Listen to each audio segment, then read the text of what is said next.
Abhishek sir from Motive Learning Classes. I welcome you to my YouTube channel Motive Learning Classes. जैसा कि हम लोग पढ़ाई कर रहे हैं कुछ टॉपिक्स के ऊपर जो कि इकोनॉमिक्स से रिलेटेड, कॉमर्स से रिलेटेड बहुत ज़्यादा इंपॉर्टेंट रोल प्ले कर रहा है। तो आज जो हम टॉपिक पढ़ने जा रहे हैं वो हमारे कंट्री का एपेक्स बैंक है। हमारे कंट्री के बैंकर ऑफ बैंक के नाम से जाना जाता है। जी हाँ, मैं बात कर रहा हूँ रिजर्व बैंक ऑफ इंडिया के बारे में। रिजर्व बैंक ऑफ इंडिया के बारे में पढ़ने से पहले मैं आप सबको एक चीज़ बता दूं कि अगर आप मेरे यूट्यूब चैनल पर नए हो तो मेरे यूट्यूब चैनल को सब्सक्राइब जरूर कर लीजिएगा। ऐसे ही बहुत सारे टॉपिक के ऊपर मैं बताता रहता हूं, समझाता रहता हूं, और एक चीज़ की गारंटी है कि मैं जो भी टॉपिक आपको समझाऊंगा वो टॉपिक आपको समझ में आएगा। ठीक है, चलते हैं आगे रिजर्व बैंक ऑफ इंडिया के बारे में डिटेल स्टडी करने।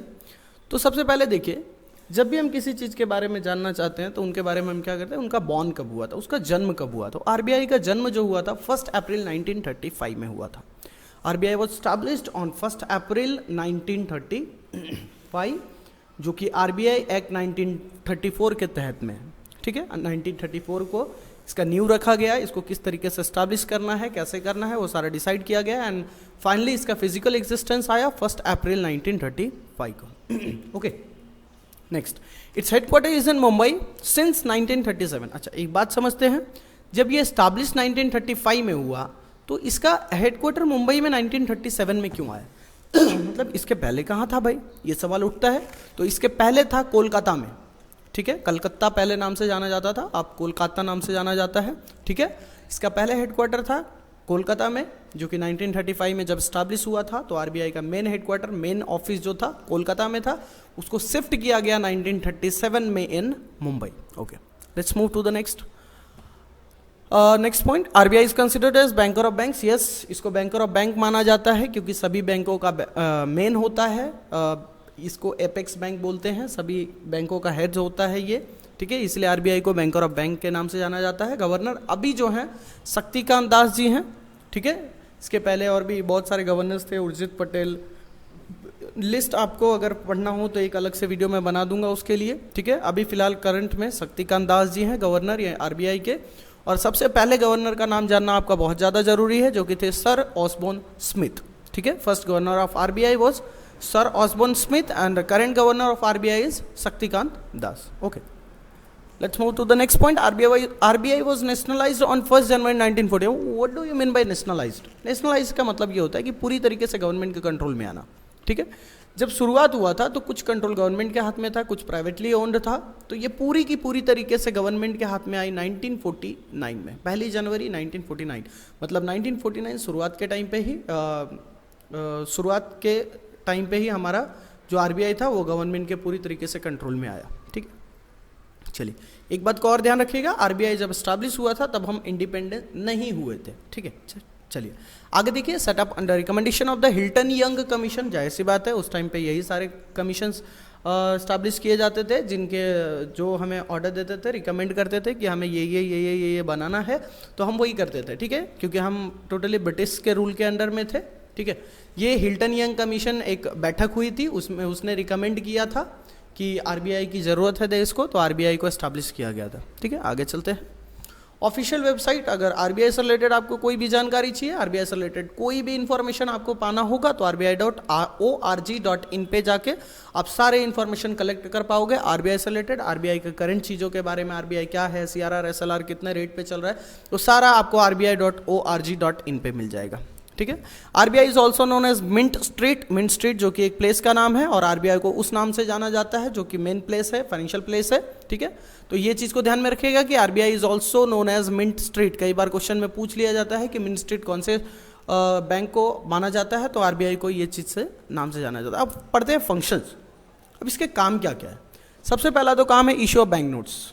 आप जो नोट रखे हो गांधी जी का, जो पैकेट में रख के चलते हो, ठीक है, गांधी जी के फोटो वाला एक पेपर लेके चलते हो ना, बस उसका जो इशू करने का काम है ना, वो आरबीआई का काम है।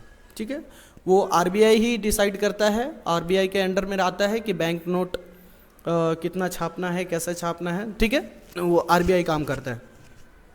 इन्फ्लेशन देख के, डिफ्लेशन देख के वो पूरा सिचुएशन को पहले डिटरमाइन करता है, फिर उसके बाद कितने नोट्स की ज़रूरत है, कितने पैसों की ज़रूरत है, उसके अकॉर्डिंग आरबीआई इशू करता है। ठीक है, अगला पॉइंट बोला monetary policy management. Monetary policy management का मतलब क्या? मनी से रिलेटेड जितने भी पॉलिसीज हैं, जितने भी रूल्स रेगुलेशन हैं, उसको मैनेज करने के काम वो भी आरबीआई करता है। दैट इज सीआरआर, एसएलआर और भी repo rate, bank repo rate, reverse repo rate, ठीक है। ये जितने भी रेट है ना, वो भी डिसाइड कौन करता है? आरबीआई करता है। आरबीआई ही बैंकों को बताता है कि आपको कितने रेट, कितने पैसे रिजर्व करके रखने हैं, कितने पैसे को आप लेन कर सकते हो। क्योंकि देखिए, बैंक के पास अगर आप पूरा पैसा डिपॉजिट करते हो ना, तो बैंक पूरा पैसा आपके पैसे को यूज नहीं कर सकता, वो कुछ परसेंट उसको रखना पड़ता है, फिर उसके बाद वो बाकी बचे पैसों को वो यूज कर पाता है, ठीक है। तो ये सारे डिसाइड कौन करता है? आरबीआई करता है। सीआरआर, एसएलआर, करंट एसएलआर मेरे ख्याल से अराउंड 18% चल रहा है, सीआरआर 4% पे था, बट बीच में अभी 3% पे आ गया था, ठीक है। क्योंकि अभी मार्केट में पैसे की ज़रूरत पड़ी थी, तो पैसे की ज़रूरत पड़ी, ये कोरोना वायरस के कारण अभी पैसे की ज़रूरत पड़ी, तो पैसों को मार्केट में लाना ज़रूरी था। लोगों के हाथ में वापस से पैसा नहीं आएगा तो ये जो प्रॉब्लम फेस कर रहे हैं हम लोग, क्राइसिस फेस कर रहे हैं, उसे हम ओवरकम नहीं कर पाएंगे, ठीक है। देखिए आगे फंक्शन है lender of last resort for banks. Bank के लिए आखिरी ऑप्शन, जब हर जगह से बैंक हार जाता है, जैसे आपको अभी पता होगा एक सिचुएशन हुआ था, यस बैंक का एक ऐसा सिचुएशन आ चुका था कि जब उसको सहारा देने वाला कोई नहीं था, बैंक बंद होने वाला था, तो आरबीआई ने उसका भार संभाला, आरबीआई ने वापस से उसको ओवरकम करने में हेल्प किया है, ठीक है। तो लास्ट रिजॉर्ट का मतलब होता है चॉइस, ठीक है। तो बैंक के लिए आखिरी ऑप्शन चॉइस कौन सा होता है? आरबीआई होता है, ठीक है। आगे देखिए मेंटेन्स रिजर्व्स देखिए कैसे कि फॉरेन रिजर्व, सीआरआर, एसएलआर, ये सारे रिजर्व्स आरबीआई के पास मेंटेन होते हैं। अब कैसे रिजर्व मेंटेन करें? देखिए अगर आप फॉरेन कंट्री से डील कर रहे हैं एक बात का ध्यान रखिएगा, अगर आप फॉरेन कंट्री में जाके पैसा कमा के आ रहे हैं, या तो यहाँ से आप फॉरेन में पैसा भेज रहे हैं, तो आप डायरेक्टली अपने रुपीज़ को तो वहाँ जाके अमेरिका में, फॉर एग्जाम्पल एक एग्जाम्पल लेते हैं कि अगर आप अमेरिका में जाके कमा रहे हैं, ठीक है, अमेरिका में जाके कमा रहे हैं, तो आपको इंडियन रुपये में तो पैसा नहीं मिलने वाला है, आपको कैसा मिलेगा? अमेरिकन डॉलर में पैसा मिलेगा।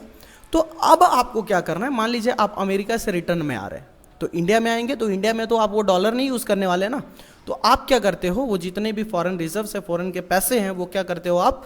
वो आरबीआई को देते हो, आरबीआई उसके बदले में करंट रेट के हिसाब से आपको इंडियन रुपये में कन्वर्ट करके दे देता है उसको, ठीक है। और वो जो रिजर्व होता है वो उसको खुद के पास रख लेता है, ठीक है। और भी जितने बैलेंस ऑफ पेमेंट होते हैं, इंपोर्ट एक्सपोर्ट, जितने भी इंपोर्ट एक्सपोर्ट एक्टिविटीज़ होते हैं, तो वो सारे फॉरेन एक्सचेंज के साथ होते हैं। तो फॉरेन एक्सचेंज को रिजर्व करने का भी काम कौन करता है?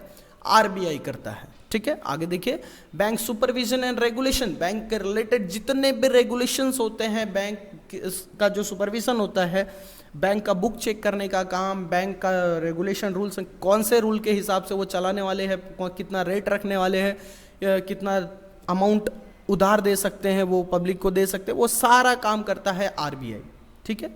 चलिए, आशा करता हूँ कि आपको वीडियो पसंद आया होगा और आरबीआई के बारे में आपको बहुत कुछ जानने का मौका मिला होगा मेरे साथ, और मैं भी आपके साथ साथ बहुत कुछ सीख रहा हूँ। Thank you for watching my video. अगले वीडियो को और भी शानदार तरीके से और भी अच्छी तरीके से लाने की कोशिश करूँगा।